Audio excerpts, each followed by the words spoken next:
দেখুন। তো বন্ধুরা, আজ আমি ওভেন চারা মাটির উনুনে স্বাদের আটা দিয়ে বেকারির মতো বিস্কুট তৈরি করে আপনাদেরকে দেখাবো। এই বিস্কুটের রেসিপিটা আপনাদের কাছে শেয়ার করছি। আপনারা কিন্তু পুরো ভিডিওটি দেখতে থাকুন, আশা করি ভীষণ ভালো লাগবে। তাহলে চলুন কাজে লেগে পড়ি।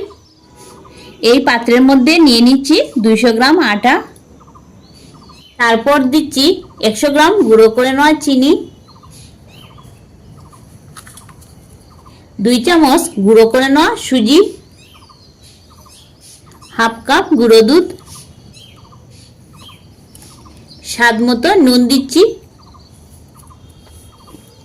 আর দিয়ে দিচ্ছি এই চামচের হাফ চামচ বেকিং পাউডার। তো সব উপকরণগুলো দিয়ে দিলাম, এবারে ভালো মতো মিশিয়ে নিব। তো সবকিছু ভালো মতো মিশিয়ে নিলাম, মধ্যেখানে কিছুটা জায়গা করে নিচ্ছি। এখন এর মধ্যে দিয়ে দিচ্ছি এই বাটি দিয়ে 1 বাটি সাদা তেল। বিস্কুটটি বানাতে জল ব্যবহার করা যাবে না, শুধুমাত্র তেল, ঘি বা ডালডা দিয়ে বানাতে হবে। তো তেলটা দেওয়ার পর হাত দিয়ে চেপে চেপে সফট একটা ডো বানিয়ে নিব। আরো 1 কাপ তেল লাগবে, তাই আমি দিয়ে দিচ্ছি।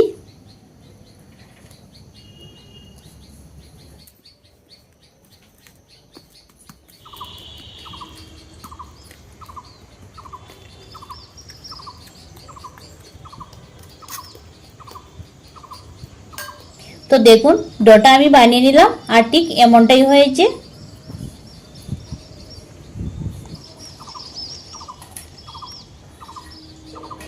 তারপর এরকম একটা স্টিলের থালা নিয়েছি বিস্কুটটি বেক দেওয়ার জন্য। এর মধ্যে খানিকটা সাদা তেল দিয়ে ব্রাশ করে নিব। এবারে এই ডোটার মধ্যে থেকে বিস্কুটের জন্য লেচি কেটে নিব।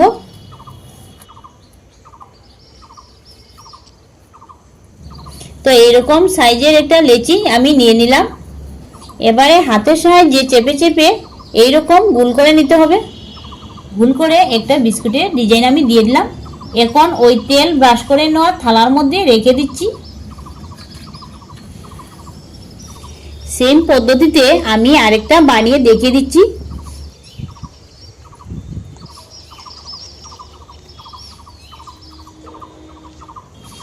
কোনো ঝামেলা ছাড়াই কিন্তু খুব সহজেই তৈরি হয়ে যাচ্ছে বিস্কুটটা। এইরকম সাইজের থালার মধ্যে কিন্তু আমি মোট 4টি নিয়ে নিলাম। আর নিয়ে নিলে বিস্কুটটি বেক হতে একটি গায়ে আরেকটি লেগে যাবে, তাই আমি 4 পিস করে বিস্কুটটি বেক দিয়ে দিব। মধ্যেখানে আঙ্গুলের সাহায্যে একটু চাপ দিয়ে নিচ্ছি।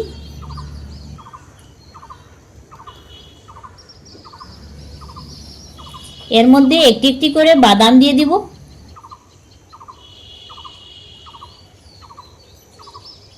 তো বিস্কুটটা বেক হওয়ার জন্য একটা পাত্র আমি তৈরি করে নিলাম, আর ঠিক একইভাবে আরেকটি পাত্র আমি তৈরি করে নিব। তো 2টি পাত্র আমি তৈরি করে নিয়ে নিলাম, এবারে বেক দিয়ে দিব। তো এখন উনুনটা ধরিয়ে নিয়ে কিছুটা বালি আমি গরম হওয়ার জন্য বসিয়ে রেখে দিব। এইরকম একটা পাত্র উনুনের মধ্যে চাপিয়ে দিচ্ছি। এর মধ্যে কিছুটা বালি দিয়ে দিচ্ছি। বালি দেওয়ার পর এরকম একটা স্ট্যান্ড এর উপরে বসিয়ে দিচ্ছি। 5 মিনিটের জন্য চাপা দিয়ে রেখে দিচ্ছি বালি গরম হওয়ার জন্য। তো 5 মিনিট পর চাপাটা সরিয়ে নিচ্ছি।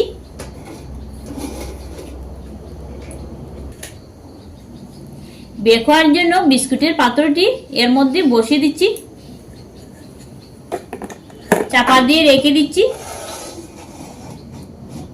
বিস্কুটটি বেক হতে 25 মিনিট সময় লাগবে, আর উনুনের আঁচটা মিডিয়াম টু লো ফ্লেমে রেখে। তো 25 মিনিট পর আমি ফিরে আসছি।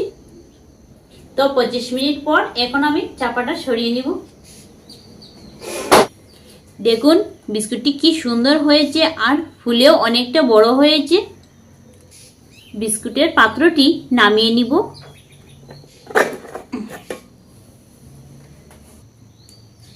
তো নামিয়ে নিলাম, আর বিস্কুটটি ঠান্ডা হওয়ার পর এই পাত্র থেকে সরিয়ে নিব, তা না হলে বিস্কুটটি ভেঙে যাবে।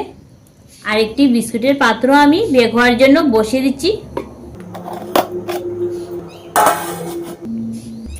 এদিকে বিস্কুটের পাত্রটি ঠান্ডা হয়ে গিয়েছে। এখন বিস্কুটটা সরিয়ে নিব। দেখুন নিচ দিকটা কত সুন্দর হয়েছে।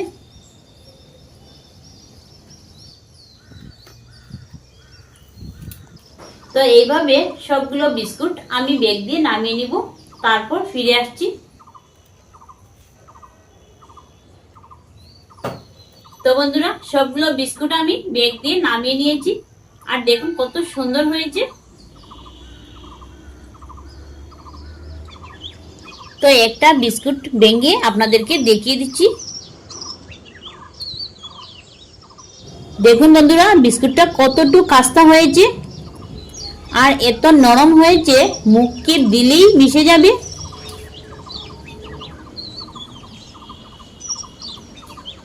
সত্যি বিস্কুটটা না অসাধারণ হয়েছে। এই বিস্কুটটি যাকে খাওয়াবেন তিনি কিন্তু বুঝতেই পারবেন না যে এটা ঘরে বানানো হয়েছে। বন্ধুরা, আপনারা একবার ঘরে ট্রাই করে দেখবেন, অনেকদিন সংগ্রহ করে রেখে খেতে পারবেন। আর ভিডিওটি ভালো লেগে থাকলে চ্যানেলটি সাবস্ক্রাইব করে আমাদের পাশে থাকবেন। ধন্যবাদ।